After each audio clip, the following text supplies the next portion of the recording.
Eric, and thank you to all of the Summit Old Guard for having me today. It's a real honor and a privilege to speak to you. I also have about 20 slides that I'd like to display, so I'm going to just share my screen now, and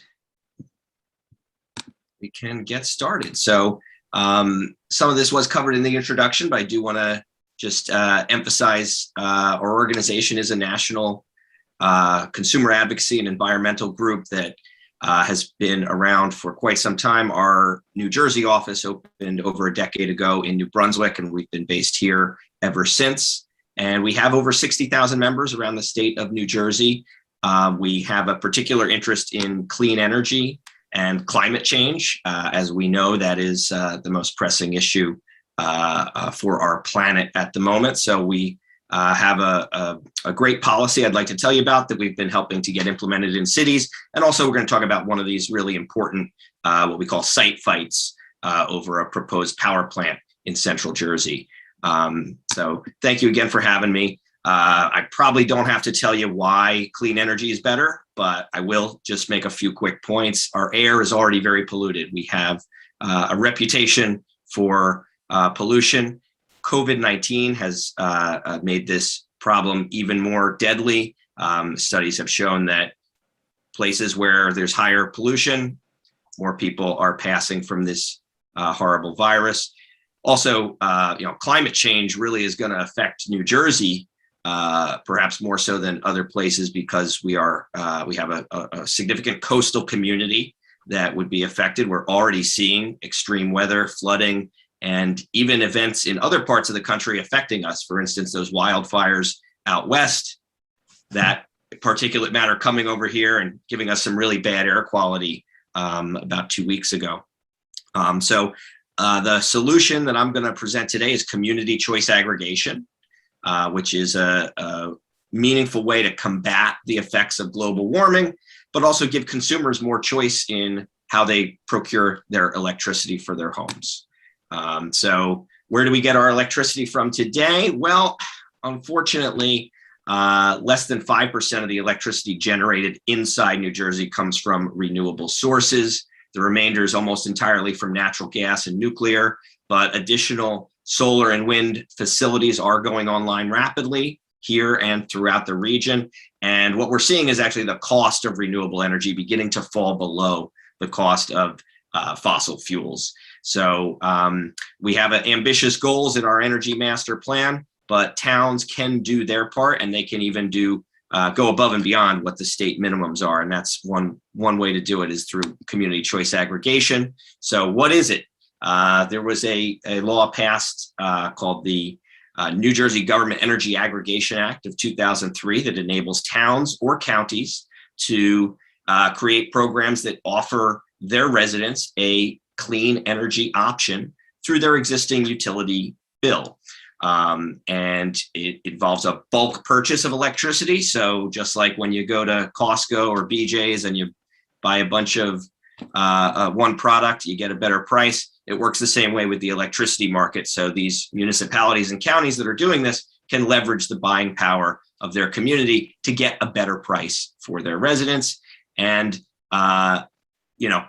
the reason we support it is because it's a chance to improve the percentage of that energy that's coming from renewable sources. Right now, the minimum is actually quite low.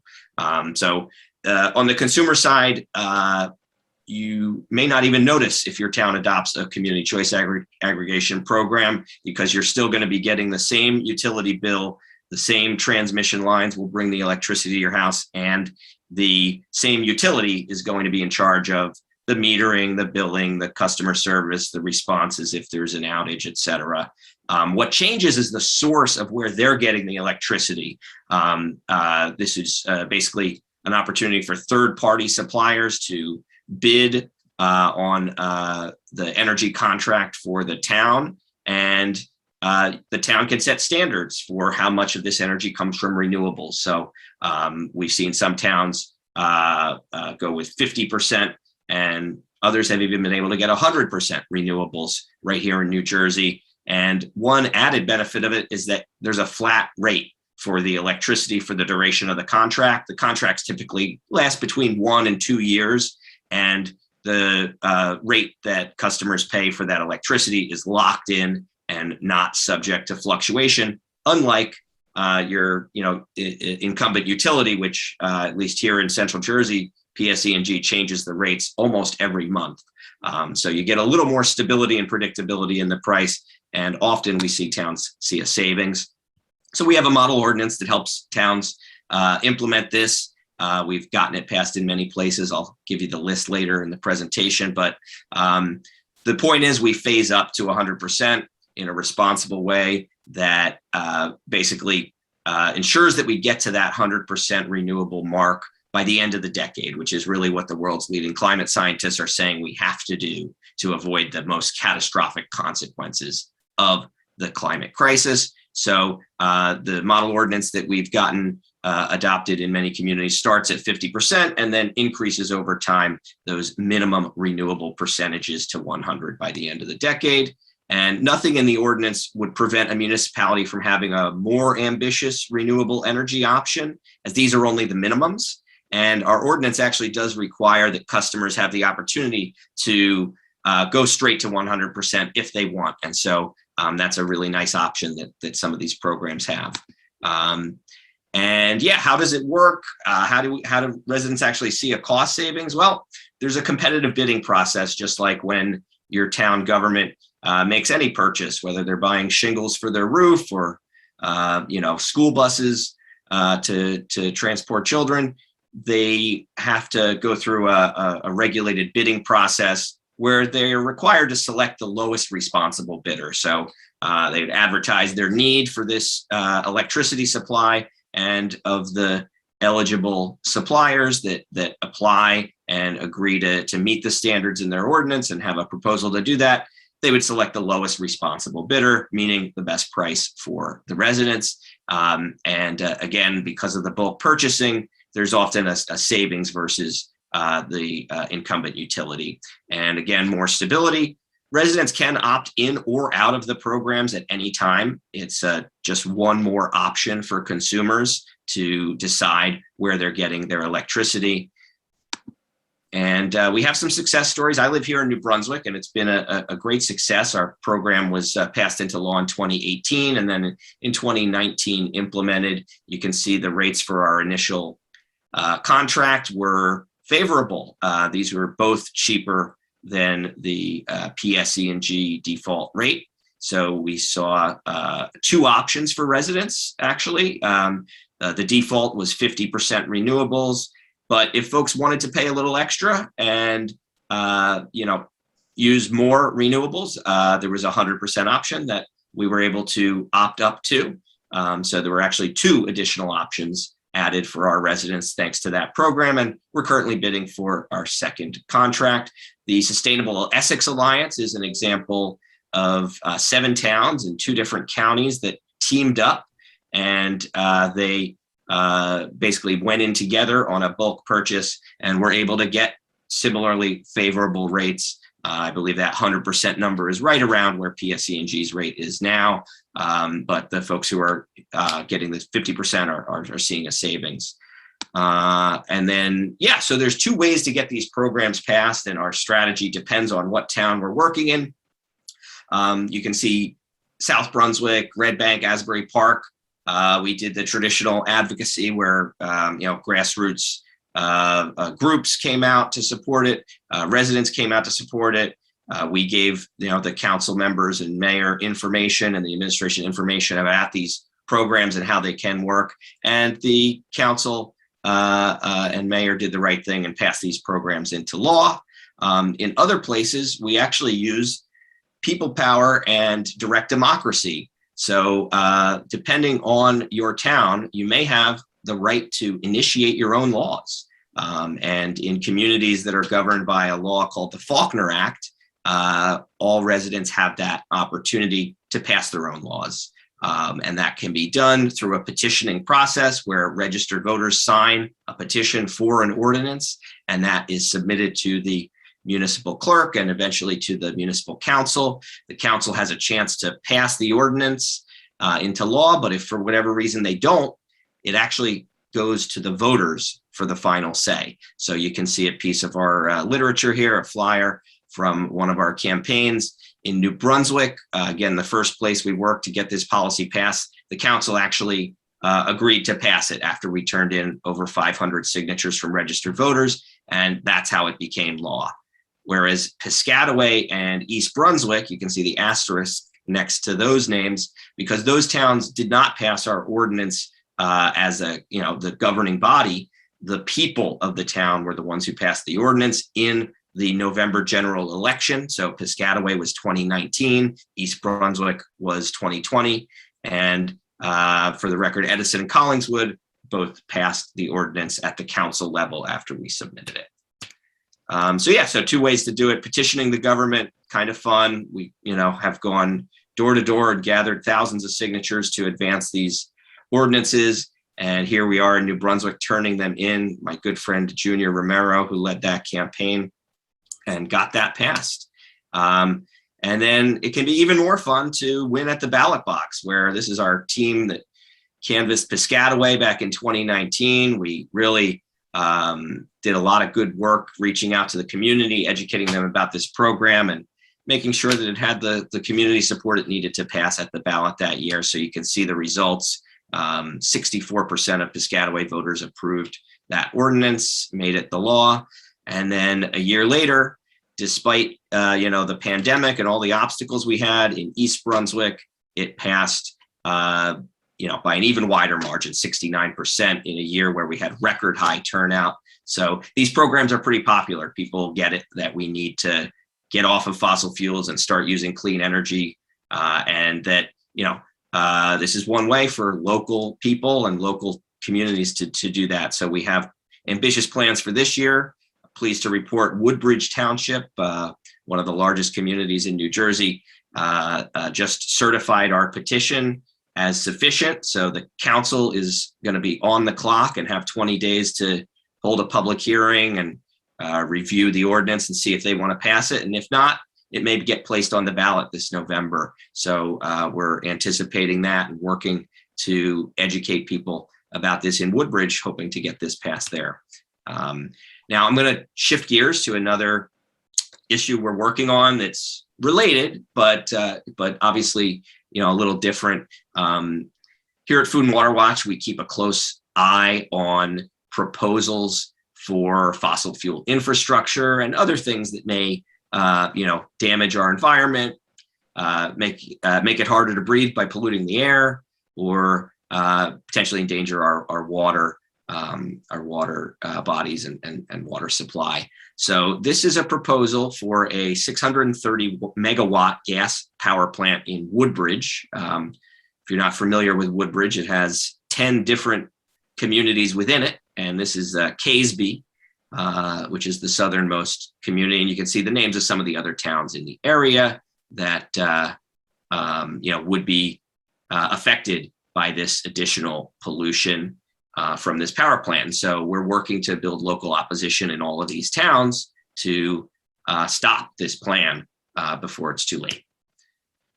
This is the Woodbridge Energy Center, which is already already open. It opened about 5 years ago, and it's the same company that wants to build this additional power plant right next to it on the area that you can see as gravel. So again, Casby is a section of Woodbridge, but for some reason they choose to name the two power plants the Woodbridge Energy Center and the Casby Energy Center.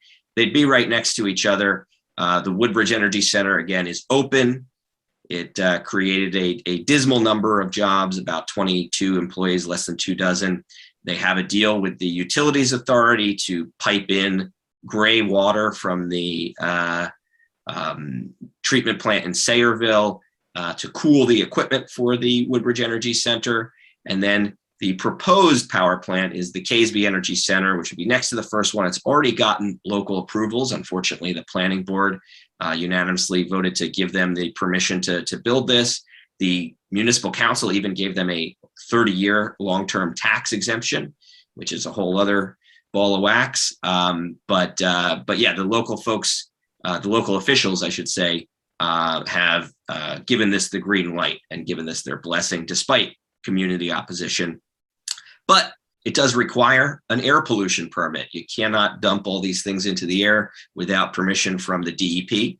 In most states, this would actually be a federal agency deciding whether or not to grant this permit under the Clean Air Act. It's usually the EPA that handles these things, but New Jersey is one of 2 states that has this authority within the state government. So the Department of Environmental Protection and the Murphy administration will have the final say on whether or not to give this company permission to pollute the air.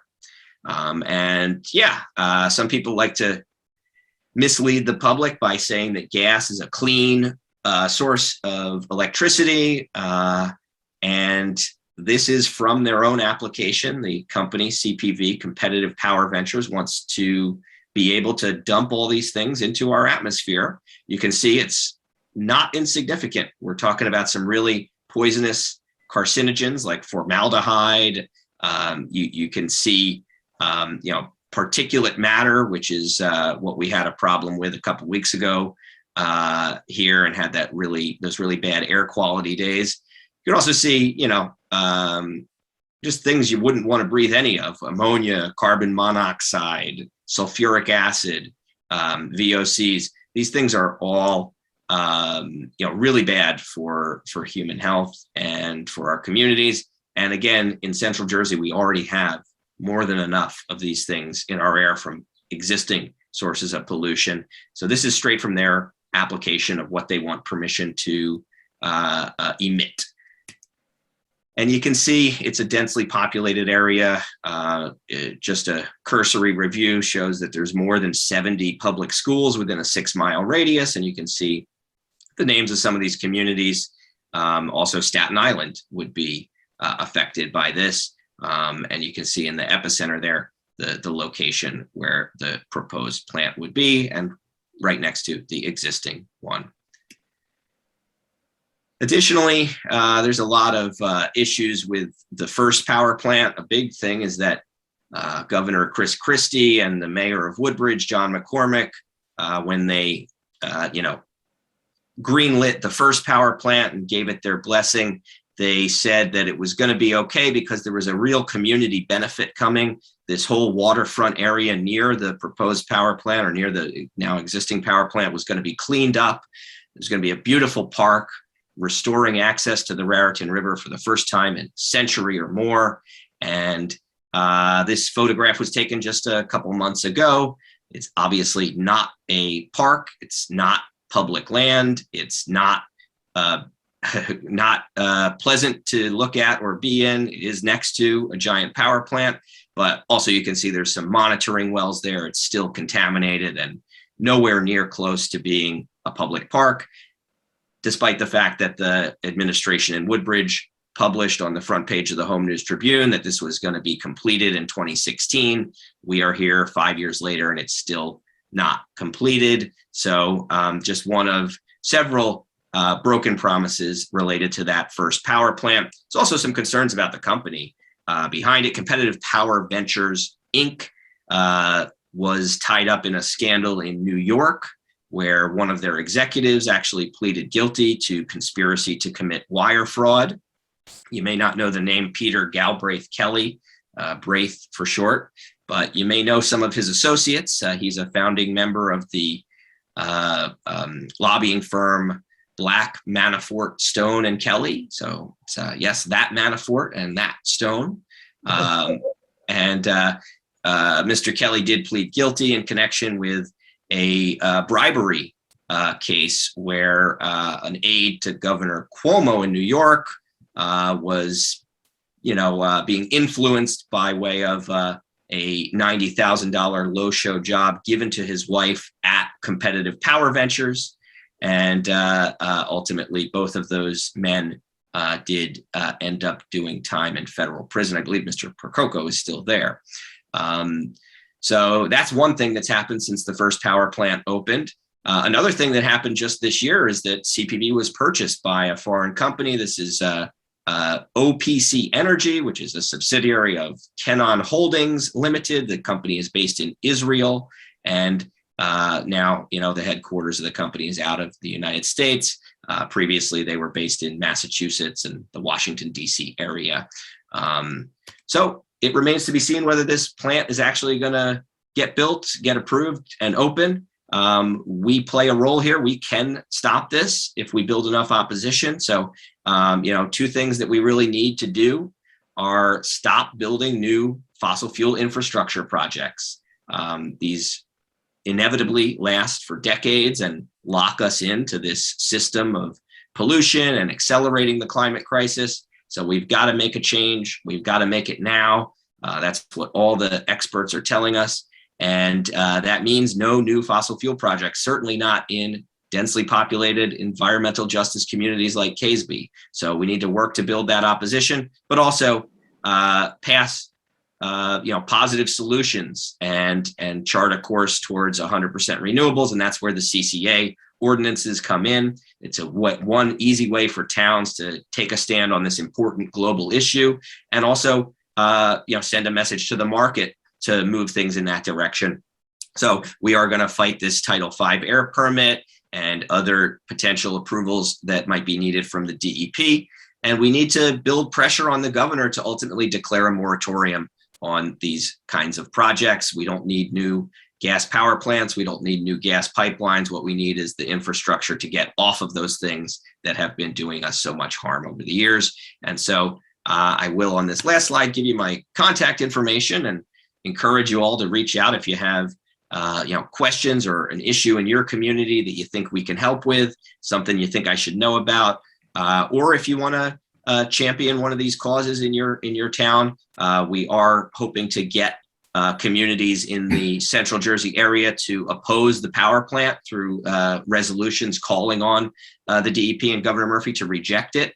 And obviously, if your town does not have a CCA yet, you can help make that happen. So I do believe I have some time left over to take questions, and I hope you enjoyed the presentation, but that concludes that part of it. And I guess I'll open it up and somebody can just tell me who's first and what the question is. Okay, please raise your hands using Zoom if you'd like to ask a question from Charlie. The first person with a raised hand is Bill Tittle. Go ahead, Bill.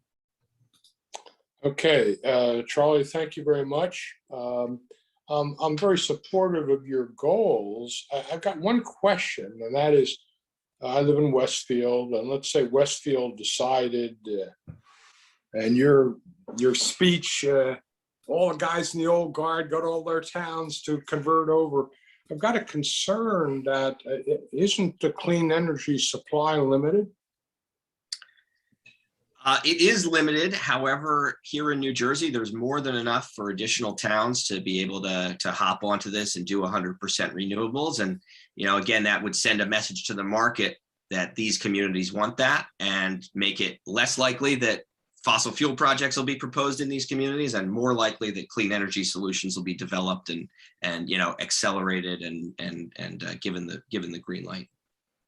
Okay, thank you. John Tomaszewski, sorry I lowered your hand, but I didn't mean to. Yeah, hi, good talk. I'm glad this is going on, but I just wondered, when somebody switches to renewable energy, how do you know that what you're getting is 60% renewable energy? Yes, so the energy market is very complicated. Just the nature of moving electrons around, it's not possible to track one individual electron from the source to the ultimate user. But what is essentially the system is a system of renewable energy credits or certificates that the producers of the clean energy can use to connect with the people who want to purchase it and make a fair deal for that. It's a little bit more complicated than even I understand, but it is essentially a market where the renewable energy is incentivized or tracked from the supplier side, and ultimately the supplier for a CCA would be obligated to, explain and disclose where they are getting the renewable energy supply from, and it has to be enough to meet that, percentage that the town sets. Thank you. John Baxter. Yeah, okay, Charlie, very good presentation, very enjoyable, and really doing good things. How about Morris County? I didn't see any Morris County towns on there. Now, I know we continually hear from the gas people to bundle your gas and buy your gas from different companies, but I haven't heard anything about the electricity. Anything going on in Morris? That's a great question. Our North Jersey organizer, Sam DeFalco, would probably be the person who has her ear to the ground the closest there. But to my knowledge, I don't know of any Morris County communities that have done this. So now would be a great time to get started on that. I know in Bergen County, there is a big push, and the county is even getting involved to help make it easier for their 80+ towns in that county to sign on to a county program. But Morris County, I haven't heard anything yet. I can check with my colleague Sam, though. She might know. Thank you. Steve Varley is next. Charlie, thank you for an excellent presentation. Does Food and Water Watch support nuclear as a renewable energy source? So not only do we not support nuclear, we, the state of New Jersey does not consider nuclear to be a Class 1 renewable, which is the standard that applies for CCA programs. So even if we wanted it to count, it would not. The Class 1 renewables are solar, wind, and hydroelectric in the state of New Jersey. Okay, Walt Meissner is next. Yes, I was a little bit Wow. surprised that I messed up. that gas produces so much pollutants into the atmosphere. I would think it'd be easier to clean than clean that air versus like coal energy and stuff like that. The other, so I really have two things. One is, the other day in the Wall Street Journal, they wrote that I guess in the Boston area, they're actually prohibiting new house construction from using gas lines. So they're forced to go to heat pumps. So that's it. And this, they said people were kind of upset about that. And the other thing is, if gas produces so much pollutants, what is this to say about, homes heated with gas and using cooking gas? Because I've had, nobody's ever said anything about that before. And the other thing is when a hurricane comes through, that's really the only service that's left running because everything else is out, Could you comment on those things? Yeah, I mean, I can personally say I'm definitely not a fan of gas. In my life, I try not to use it very much, but I'm also in a position where I have electric appliances and don't need it. One thing that I can see why towns might be moving in that direction is, the risk of explosions and fires. And, we have seen some communities totally devastated and destroyed and lives lost because of explosions related to gas, being connected to everybody's house. But that said, this is kind of a new thing that's going on. Some towns taking a stand, and we'll see what the future holds. But yeah, I do think that there is some risks with that make it make sense to move away from it. Okay, thank you. Mort O'Shea. Hi, excellent presentation, Charlie. This morning on CBS, there was a story about Mendocino, California, having problems with water, getting enough water. Do desalination plants have any realistic hope for fresh water? That's a great question, and I'm not sure what the research says right now. I can check with our research teams. One of the nice things about Food and Water Watch is we have a big team, and we do especially down in Washington, D.C., have some really smart people who are looking into these things. It's not something that's come up yet here for me in Central Jersey. I do remember vaguely, using that as a strategy when I was a kid playing Sim City. But I don't know if desalinization is something that might be useful in the future or not. I do know we really are concerned about the droughts and the, increased commodification of water. We're very against privatization, for example, because we think everybody deserves the right to clean water. Thank you. Okay, George Cull is next. Hi, it was an interesting talk. One of my questions about renewable is that the generation energy density is a major problem with renewable. The amount of square feet, miles, yards, meters, kilometers needed to generate renewable energy is quite a bit larger than that of a gas plant or a nuclear plant. Basically, a study was done in California. If they converted to electric cars, all of California would have to be covered in windmills. So how do you solve this problem? Yeah, I think New Jersey's doing some creative things to address that. Obviously offshore wind does not require land, but in terms of where we're putting solar panels, I think there's a lot of smart places to do it. We already have a ton of warehouses, and so I know that towns in my area are all rushing to try to get panels on as many of these big flat roofs as possible. So that's another situation where it does not require new land.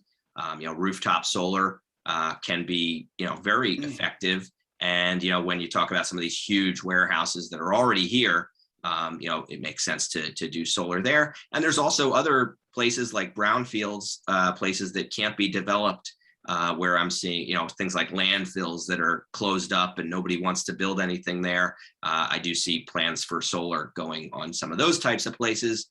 Making the best of a bad situation. So I do think, even in our densely populated state, there are smart places to get renewable energy going. And even, like you think about hydroelectric, we have the Great Falls in Patterson is, producing electricity for enough to power 10% of the homes in Patterson right there. And that's just a beautiful natural area that for I think over a century has been serving that purpose as well. I don't know if you've read there was a article out, I think it was last week or the week before, where in New York State, they brought back an old generator, a water mill generator, and instead of giving it to the people, they wound up using it to Bitmine. Oh my goodness. Bitcoin. Well, I did not see that, but I'll look it up. Thank you. Okay, Phil Aprezzese. Yes, again, thanks, Charlie. It was great presentation. A couple of questions. One brief comment on Walt Miser. We see that very detailed breakdown of the Title V emissions for that plant, but think how much worse it would be were it to be coal. Coal is a much more difficult material to combust cleanly. So those numbers are obviously very large, but coal would be astronomically higher. And those are usually pretty accurate numbers. I worked at Title V permits years ago, and there's pretty rigorous standards for how you develop those. So that's just a comment on that. On the business side of what you're talking about, would longer term commitments by communities, public customers, or businesses tend to help this along? It seems that a month-to-month commitment and a possible change of the public's attitude, or I'm in, I'm out, would be a difficult part of a business plan to resolve. It would seem that it could dramatically change from one month to another with the whim of the public. And how do you base this is really ultimately a business decision. How do you encourage? I mean, you sign people up for a minimum of 3 months, 6 months, whatever, give them some averaging potentials. I mean, it would seem that that's counterproductive to even offer that. Well, you know, Thank you. yeah, thank you for your questions and your comment. Yeah, I do, recognize that for an energy supplier, it may seem like, an uncertain thing to be, taking on creating the program. The nice thing is it is BPU regulated, and there are consumer protections that include the consumer's ability to opt out at any time. And they have to make it easy to opt out too. So before the program starts, a notification is sent to all customers, and you're told, here's the rate for the next 18 months if you want to be a part of it, and here's the the rate that PSE&G currently is offering. You get to make your decision as a consumer. You can return the card via US mail if you want to opt out. You can also call, you can email, you can do it through the web. And you can opt in if the prices change or your opinions change or your desires change. So it is a program that works well for consumers, and because the deal is set from the beginning, and the supplier understands that folks can opt out at any time, and if a large number of people opt out, that's on them to accommodate and handle. The protection is there for the town and for the consumers to be able to have this choice, and it's a good thing. And we're pleased to see that a lot of suppliers do bid on these things and are happy with how they go. So while it might seem like a risky move in some cases, it's generally working out for folks, and I think it's really important that the consumers do have that flexibility to switch if they want. Is there a guaranteed minimum that they're given, the suppliers? A guaranteed what minimum? Minimum, yeah. No, I mean they Okay. bid based on the specs, and so the town says, here's how many homes we have. It's generally assumed that 10 to 15% of people are going to opt out, but if it's higher than that, it's higher than that, and they have to deal with it. Thank you. You're welcome. Ivan Jacobs is next. You talked about municipalities banding together to get lower energy rates.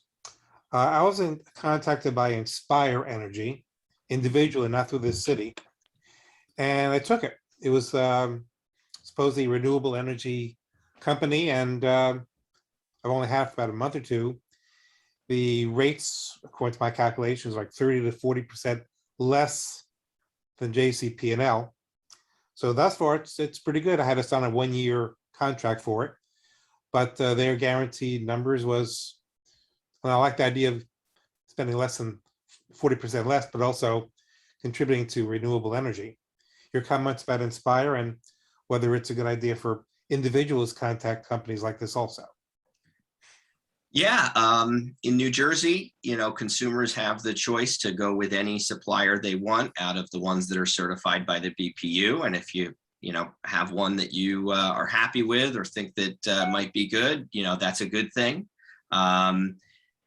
As far as if your town were to adopt a CCA program, you would not be opted in by default, but you would have the option to switch if you wanted. Obviously, if you've signed a contract, then you're under contract. But as far as the consumer side goes, the advantage to doing it through a CCA is you get the benefit of the fixed price guarantee, for the duration of the contract, as well as the benefit of bulk purchasing. When you're dealing as an individual consumer, you don't have that, the leverage that you have of being the entire town. But, also, we do see some, marketing practices that may be a little misleading, and people think they're going to get one price and then the price goes up. I don't, I hear stories from people who are, similar to folks who get Rooftop Solar. I hear some stories of people who say it's great, they're so glad they did it. I hear other stories of people say, I thought it was going to be better and it's not. So when you're dealing individually on the open market, you're a little more vulnerable, I guess, to, increases, and yet you don't have that leverage of the buying power of the whole town. But, we definitely encourage folks to do what they can to get renewable energy right away. And if you found a supplier that you're happy with, that's a good thing. Well, it's early, but it's a fixed rate contract for 12 Good. months. Great. Okay, Al Aho is next. Charlie, great talk, very important topic. Some fundamental questions, however. Is 100% renewable possible for the state or for the nation? Because what do you do when you have a long stretch of cloudy and windless days, for example? Yeah, great question. Obviously, this is a major concern for anybody who wants to see us go 100% renewable is, the nature of solar and wind. There is, much more downtime.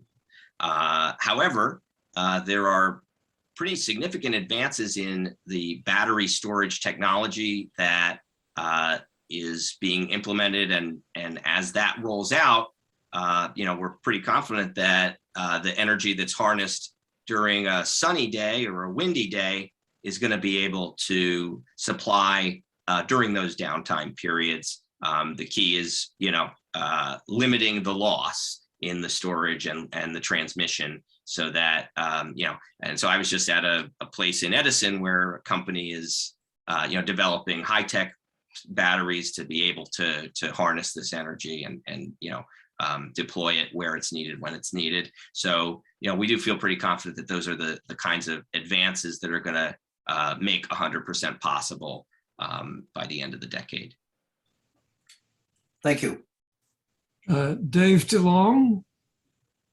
Yes. Hello? Hi, Dave. Hi.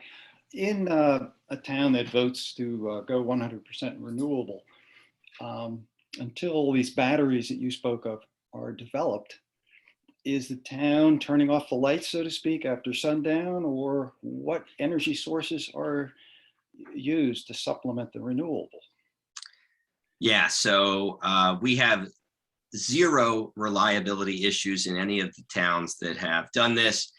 Again, it's regulated by the BPU. There's an electric grid called PJM that serves 13 different states, and it's all interconnected. So, it's constantly working to make sure the places where the demand are have electricity. And again, it's done through a market where the renewable sources are incentivized and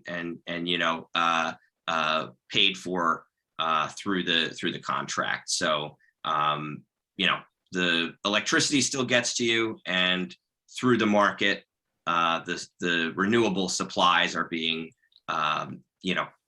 encouraged and compensated to, facilitate this. But if I can, in your answer, you didn't mention the non-renewable energy, whether or not nuclear, coal, gas, what sources are also being used in a town that opts for 100% renewable? Yeah, so in New Jersey, most of the electricity generated locally is from gas and nuclear.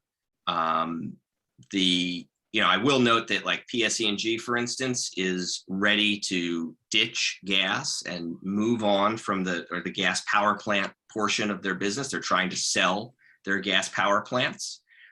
So even folks who are deep in this industry are acknowledging that gas is not clean enough and that it is time to move on from that. PSE&G does have nuclear, but they are requiring or asking for huge subsidies to keep that going. At the end of the day, the best solution is renewable, and we have to move that direction ASAP. Okay, Boppy is next.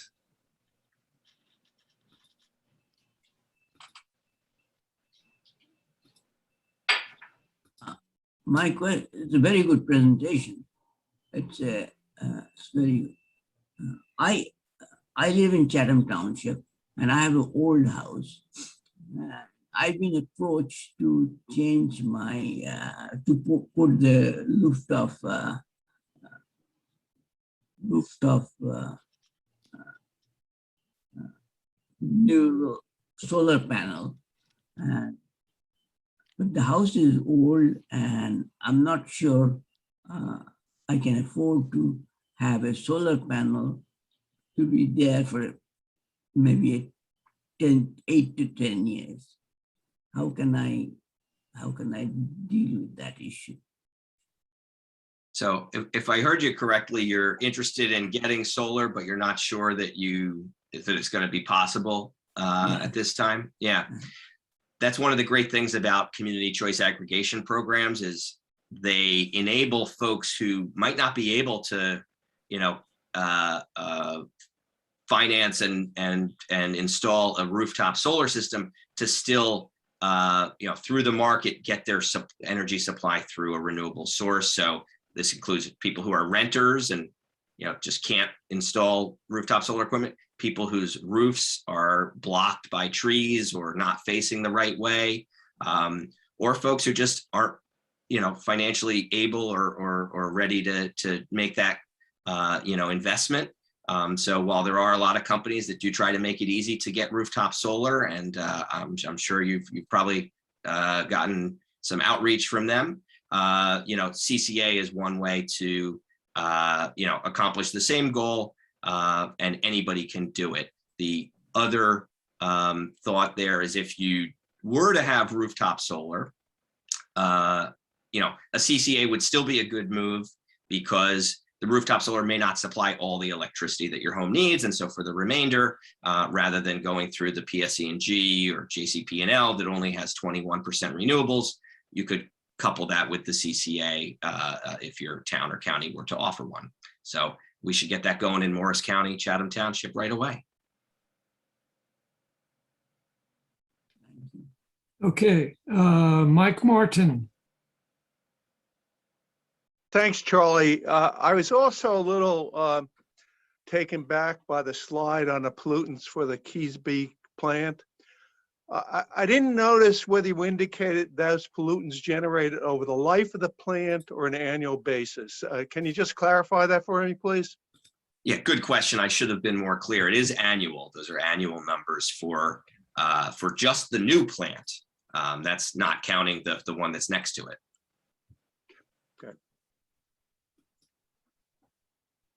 Okay, I'm falling behind here.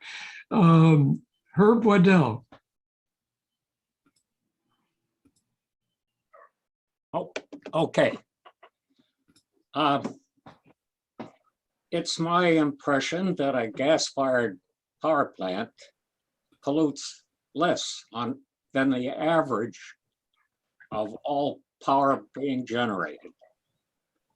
So that a gas plant is a good step in the right direction compared with what is going on now. So isn't it our duty to build a gas-powered plant so that we don't rely on coal and oil and other gas plants elsewhere for our power? Because we're certainly not going to get the amount of power that the new plant would generate from renewable sources. So that's my first question. And I have a standard question. Every time sea level rise is mentioned, I ask, how much has it risen? Give me a number. How much has it risen in, say, 20 years, 30 years, 10 years? I never get any numbers. Well, that's a great question. I wish I had a number to give you today. I can check with Rutgers and see what they. Standard answer. It's. That's a we great. Were told by one hysterical politician that in 6 years we'd all be underwater, and about 4 of those gone by, and I haven't seen the Jersey Shore disappear. But the other question is the really important one, and that's: isn't a gas-powered plant a step in the right direction? And if we don't take it, that means we're relying on more polluting sources. I have to agree to disagree on that. I certainly see where you're coming from, and I don't think that anybody's trying to build new coal plants these days. In fact, they're trying to get rid of the ones they have and clean up the pollution. there are We're some, talking about but today, we could improve this overall pollution situation in this country by building a gas-powered plant. well, I disagree. And a couple reasons, if I may. The lifetime of these power plants is not insignificant. They would be around for a long time. And if the investments are made, these things cost nearly $1 billion to build, they're going to be online for much longer than just, the next 10 years. They'll be online for a long time, putting those pollutants into the air and worsening the climate crisis, which, sea level rise aside, we are seeing some really bad impacts already in New Jersey, not just the poor air quality caused by the wildfires out west, but also extreme weather. We are seeing more damaging storms, more, irregular temperatures and drought conditions that are affecting the ecosystem and wildlife. Yeah, that's like the sea level rise. It's obvious. It's coming up so fast, everyone notices it. And the extreme weather is so much different that everyone notices it. Yeah. These are all wishy-washy, squishy, not. Well, it's not so not backed up by fact. Well, I would encourage you to go out to the Watson Crampton area of Woodbridge, and you can see the flood zone that once upon a time they built homes there, and now they have to, the Blue Acres program is buying back everybody's home because that river floods. And there's two causes of it. One is the more extreme weather, but the other is all the development that's gone on in these highly developed areas where the water used to have a place to go when it would rain, and now it's all parking lots and big buildings, and it's causing more flooding in our communities. And so it ought to be easy to quantify, but the speakers I question never have a number. And if I look for numbers, I find millimeters per year. Okay.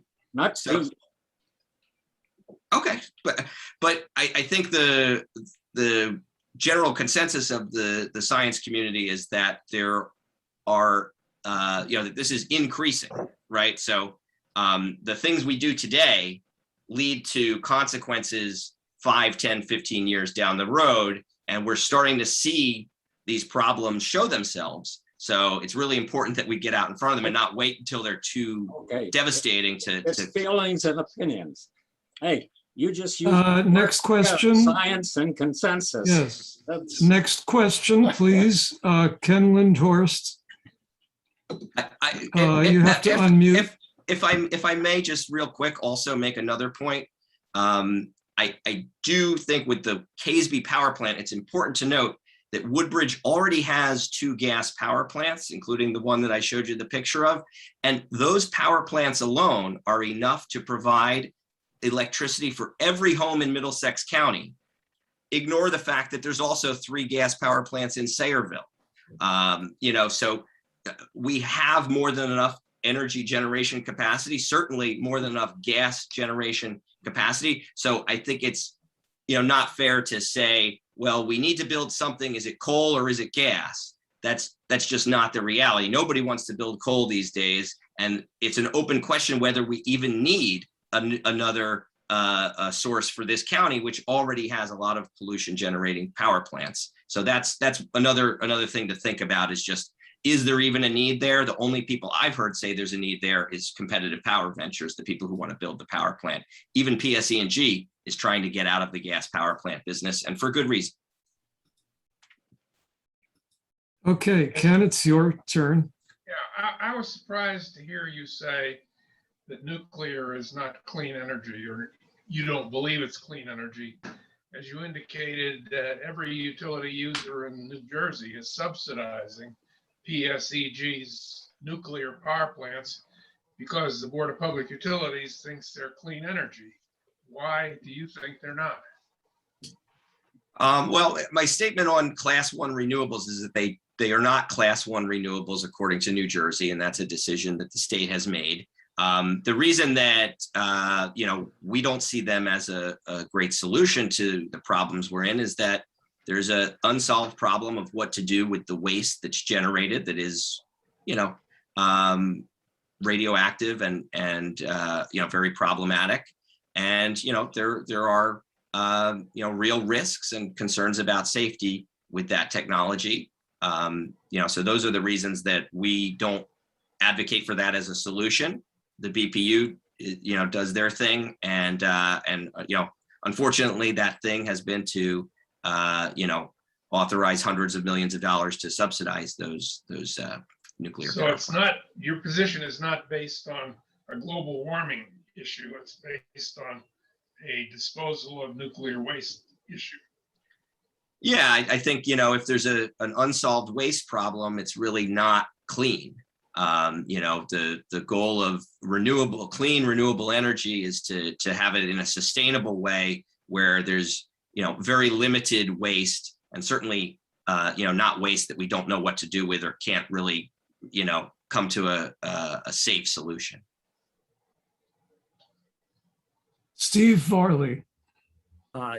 Charlie, one more time, I'd like to go back to an issue that was initially raised, the very first question. It came from Bill Tittle, in terms of how much renewable energy is really available. As I'm sure you're well aware, the state of New Jersey has an energy master plan, and their goal is 100% renewable by 2050. With the CCAs, you're pushing for renewable energy 100% by 2030. And so the question I would ask is, despite the world's best intentions on the part of the CCAs, is it possible that we're really just kind of, moving the tokens around here, and the CCAs are getting more of that renewable energy, whereas the state really isn't increasing its total? So I guess the question is, what true leverage do the CCAs have in what really is an excellent goal?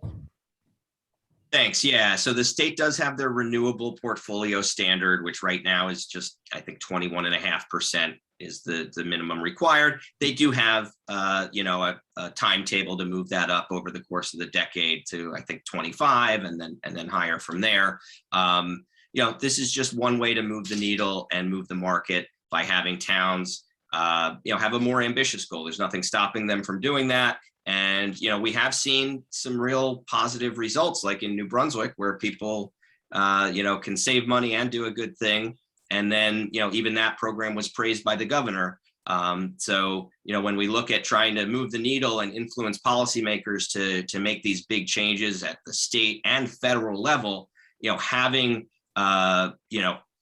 these programs in place is a great thing, as well as the political message that it sends. So having, a couple of, having a big town in Congressman Pallone's district vote to implement a CCA that gets the town to 100% by 2030 really helps change the discussion and get more, makes it easier for a guy like Congressman Pallone to push for the meaningful changes we need at the federal level if his constituents and his community are sending the message at the ballot box, and local officials are, passing these ordinances and talking about why it's so important to make those moves. It does help move the needle politically as well as in the energy market.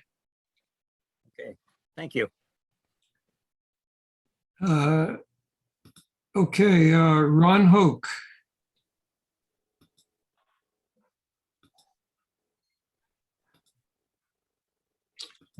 I think I'm unmuted. Charlie, can you hear me? Yes, sir. Very good. Thank you very much. It was a very interesting discussion. My question is, what is the current split between power generated by solar versus wind? And what does that split look like going forward? That's a great question. Unfortunately, I don't have a tight breakdown of that. I know that, there's some really huge offshore wind projects in the works that would be, I believe, on the Delaware as well as the Atlantic Ocean. And, those will start to shift things more in the wind direction. New Jersey has been one of the leading states for solar, usually in the top 5 or 10. So I would reckon that we probably have a lot more solar than we do wind at the moment, but we'll see that change as those other projects come online. Thank you. Joe Messino is next. Thank you. I had 2 questions. First, about 25 years ago, public service utility was divorced from public service to power company. And once a year, public service utility buys at auction from all comers, including its sister company, the power company, but also all renewables. So public service, in fact, is, I believe, absorbing all the renewables available. So I fail to see how a town like Bloomfield and Glen Ridge can access resources which are not, which public service has not already purchased. In other words, it seems to be a paper mill playhouse type of thing. My second question is, if all the cars in New Jersey went from gasoline to electricity, and that electricity was provided by gas turbine electricity, would there be a net benefit to the environment? It's a great question. Certainly, it's hard to say what that would look like in terms of the electric needs to get everybody on that. Not everybody has a car right now. I think there are some trends of less people having cars or less cars per family. And while electric cars are nice, if that's what you want, it really matters where the source of the electricity is coming from. So we try to look at the supply side rather than the consumer side. And the reality is if the overwhelming majority of the energy is coming from gas, it's not something we would support. We certainly I've seen firsthand the devastation that fracking is doing in Pennsylvania. And we have to keep in mind that, methane is a gas that has 10 times the impact on climate change as CO2, which is the one that we often focus on. But in the fracking process and the gas transportation process, methane escapes at a very high rate and goes straight into the atmosphere and contributes to climate change even before anything is burned. Then they send the stuff to New Jersey and burn it here. We deal with the pollution and also, the climate change impacts of that. So on the whole, we see gas as a very bad and devastating source of energy. And, rather than telling everybody to go out and get an electric car, when we don't have the renewable supply ready to, power those cars, is not something we're interested in doing. We're interested in advocating to get a more sustainable, renewable system to power whatever it is that needs to be powered, whether it's a car or a building or anything else. And so we are very focused on putting an end to the fossil fuel addiction and getting our communities off of it and getting it out of here, and definitely not building any new gas. Okay, next person, and this will be our last question, Tom Pate. Yeah, very interesting presentation, but it brings up quite a few questions for me. The total generating capacity in New Jersey presently is 20.5 gigawatts. If you consider hydro as part of renewables, that amounts to 0.7 of a gigawatt. Do you think it's realistic to, even in 10 years, be able to replace that 19 and something gigawatt of generating capacity with solar and wind? I think that, our country has done some amazing things technologically in the past. And faced with a crisis that is, already causing devastation, but sure to cause more death and devastation, I think we have to rise to the occasion and, embark on a massive program to get us to where we need to be. And that's where the science is telling us that we've got to get off of fossil fuels in the next decade before it's too late. So I do think it's possible. We were able to send people to the moon. We have, been able to get out of some of the really bad situations we've been in as a planet before and as a country before. So I think it's going to take a big effort, but we have to, aim for that and, get there as fast as we can. Okay, and related to that, have you or do you know of anyone who's done the calculation to say that the wind and solar generating capacity potential in New Jersey is sufficient to generate the kind of electricity we need today? Assuming a sunny and not hurricane wind situation. Yeah, so you're asking about like the available land? The available land, the incidence of solar energy on the state, and the conversion rate from light energy to electricity in photovoltaics, which is not very good.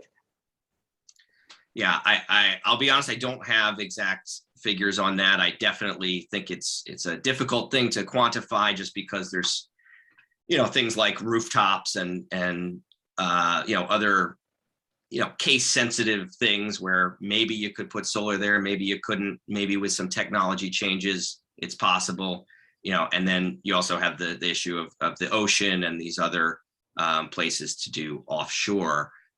So I'm not gonna tell you that I have the figure because I don't, but I will look into it and see if I can find out what the experts are saying is a sort of a maximum possible build out. Okay, and sort of related to that is the reliability of the transmission system. I think everyone here on this call has experienced several long-term outages because of the poor transmission system. But someone made a comment that the West has lots of land and we could put a lot of solar out there. But as I understand from the power people, transmission over long distances of electricity doesn't seem to be working so well. Not all the states are tied in, and the system just is not intended to transmit the vast amounts of power from the desert Southwest to the, let's even say the South, where they have this huge demand for air conditioning. Yeah, no, it's a great point. Certainly, I think that, our ordinance makes clear that there's a strong preference for local generated renewables. You lose quite a bit in the transmission. So, I don't think it's necessarily viable with the technology we have to be powering, the East Coast with stuff that's out West. But definitely, I believe it's something that, people are looking into to try to improve that and limit the loss. But, our strong preference is local generation. And, we are part of the PJM grid, which is, 13 states in the Eastern Seaboard and the Midwest. And, those are the places where, we expect for the foreseeable future to have to pull our energy from. Okay. All right. That was our last question. And now back to Eric.